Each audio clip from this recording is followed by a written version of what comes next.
आज मैं आपसे श्वेताब गंगवार की book the rudest book ever की समरी शेयर करने जा रहा हूँ, जिससे आप जानेंगे कि आप कौन हैं, क्या सोचने वाले लोग कैसे होते हैं, कैसे सोचने वाले लोग कैसे होते हैं, रिजेक्शंस क्या होता है और कैसे सोचना कैसे सीखें। पर आगे बढ़ने से पहले अगर आप इस चैनल पर नए हैं तो चैनल को सब्सक्राइब कर लीजिए ताकि आगे आने वाली सभी वीडियो से आप फायदा उठा सकें। तो बिना किसी देरी की करते हैं काम की बात। नंबर 1, आप एक प्रोडक्ट हैं। ऑथर कहते हैं कि जैसे आपके घर में बहुत सारे प्रोडक्ट हैं, वैसे ही आप भी एक प्रोडक्ट हैं जिससे काफी सारी उम्मीदें जुड़ी है। जैसे कि आप अच्छी पढ़ाई करेंगे, ढेर सारा पैसा कमाएंगे और जीवन में कामयाब हो जाएंगे। हमें बचपन से हमारे पेरेंट्स ये सिखाते हैं कि हमें क्या सोचना चाहिए, जैसे कि हमें क्लास में फर्स्ट आना है, एक अच्छी जॉब लेनी है और बड़ा आदमी बनना है। ऐसा सोचने वाला लोग दुनिया में बहुत सारे प्रोडक्ट बना रहे हैं जो कि बस भीड़ का एक हिस्सा होते हैं, क्योंकि जो सब कर रहे हैं वही उनसे भी कराया जाता है, उन्हें सोचने ही नहीं दिया जाता है।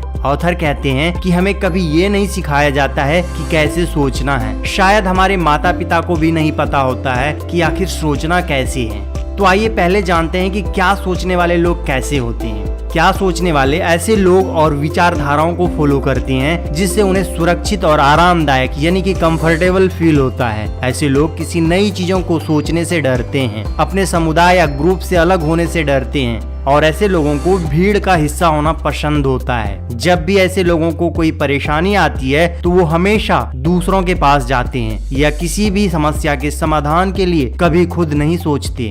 आइए अब देखते हैं कि कैसे सोचने वाले लोग कैसे होते हैं। कैसे सोचने वाले हमेशा सीखना पसंद करते हैं। कैसे सोचने वाले किताबों से, इंटरनेट से या किसी और माध्यम से अपने ज्ञान को बढ़ाते रहते हैं। ऐसे लोग कभी भी अपने समुदाय से अलग होने से नहीं डरते। ये लोग लोगों को फॉलो नहीं करते बल्कि उनकी किसी अच्छी सोच या विचार को फॉलो करते हैं। कैसे सोचने वाले कैसे बने, वीडियो के एंड में आपको डिटेल में बताऊंगा, तो वीडियो को लास्ट तक जरूर देखिए। नेक्स्ट, क्या आप स्पेशल हैं या क्या आप खास होना चाहते हैं? आपने कभी ना कभी ये जरूर सुना होगा कि कुछ ही लोग खास होते हैं। अगर आपको कोई कह दे कि आप खास हैं तो आप मान लेते हैं कि आप खास हैं, और यदि आपको कोई कह दे कि आप खास नहीं हैं तो आप इसको भी सच मान लेते हैं कि आप खास नहीं हैं, और फिर आप दुखी हो जाते हैं। कोई भी खास पैदा नहीं होता या फिर किसी के कह देने से आप खास नहीं बन जाते। आपको इसे हासिल करना पड़ता है, क्योंकि आप किसी के कह देने से खास महसूस करते हैं तो क्या कल को वो कहेगा कि आप खास नहीं हैं तो आप क्या करेंगे? खास होने के लिए आपको लगातार मेहनत करना पड़ता है। 10th में आपके 99% नंबर आए थे तो इसका मतलब ये नहीं कि आपको 12th में भी उतने ही नंबर आएंगे। उसके लिए आपको फिर से उतनी ही मेहनत करनी होगी जितनी आपने पहले की थी। और अगर आपके पहले कम नंबर आए थे इसका मतलब ये नहीं कि आप एक लूजर हैं और आपके दोबारा से कम नंबर आएंगे। अगर आप इस बार मेहनत करेंगे तो नंबर ज्यादा आएंगे। इसीलिए दोस्तों, खास होने के लिए खुद व्यक्ति का होना जरूरी है, किसी और का नहीं। कोई भी अपनी आंख बंद करके खुद से पूछ सकता है, मैं खास क्यों हूँ, मैंने अपनी जिंदगी में क्या किया है, और स्पष्ट उत्तर मिल जाता है। अगर आप खुद से असंतुष्ट हैं तो आपके पास इसे कमाने का विकल्प है। कोई इसे आपको दे नहीं सकता, आपको इसे कमाना ही होगा।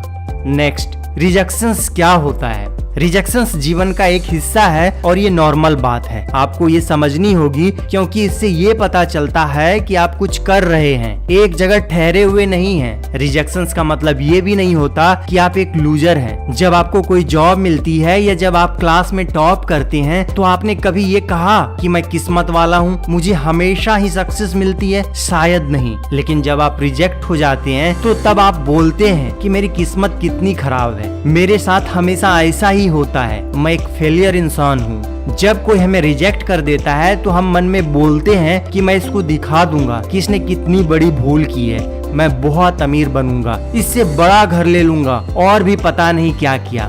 फिर आप पैसा कमाएंगे इसलिए कि आप दूसरों को दिखा सकें कि आप कुछ हैं, और इन सब के चक्कर में आप ये भूल जाएंगे कि आप खुद क्या चाहते हैं, आपकी खुद की क्या सेल्फ सेटिस्फेक्शन है। आप हर किसी को कभी भी सेटिस्फाई नहीं कर सकते, ये बात हमेशा याद रखिए। ऐसे लोग जो ये जान लेने के योग्य हैं कि वे जीवन से क्या चाहते हैं, वही महानता की तरफ बढ़ते हैं, और वो खुद के सामने साबित करते हैं कि वो जो भी करते हैं उसमें बेहद उम्दा है। समय के साथ यह इल्म होता है कि उन्हें किसी की स्वीकृति की जरूरत नहीं, क्योंकि जो वो चाहते हैं वही करने पर उन्हें एक मकसद हासिल होता है और उस मकसद को पूरा करना उन्हें संतुष्टि और अर्थपूर्ण जीवन प्रदान करता है। नेक्स्ट, आपका आत्मा कैसे मरता है?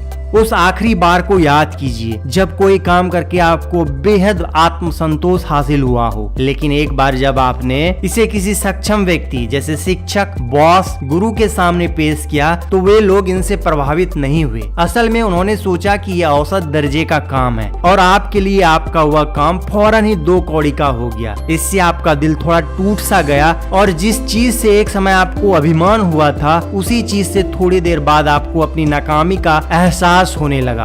जब ऐसा तजुर्बा होता है तब आप खुद पर भरोसा करना बंद कर देते हैं और पूरी तरह उन लोगों पर विश्वास करने लगते हैं जो बेहतर जानते हैं कि आपको क्या करना चाहिए, कैसे करना चाहिए और आपके लिए क्या बेहतर है। आपके मौलिक विचार तब तक महत्वपूर्ण नहीं होते जब तक कि वे लोग इसे स्वीकृत नहीं करते। नतीजा यह होता है कि एक समय के बाद आप पूरी तरह से अपने सेल्फ से अलग हो जाते हैं, क्योंकि आपके अंदर की आवाज लंबे समय से मजबूती से दबा दी गई है और आपके जीवन के काफी लंबे समय तक आप भ्रमित, अव्यवस्थित और हमेशा मार्गदर्शन की तलाश में रहते हैं। या तो ऐसी मिसालें ढूंढते हैं जिसकी आप नकल कर सकें या ऐसा शख्स खोजते हैं जो आपकी उंगली पकड़कर आपके साथ चल सके।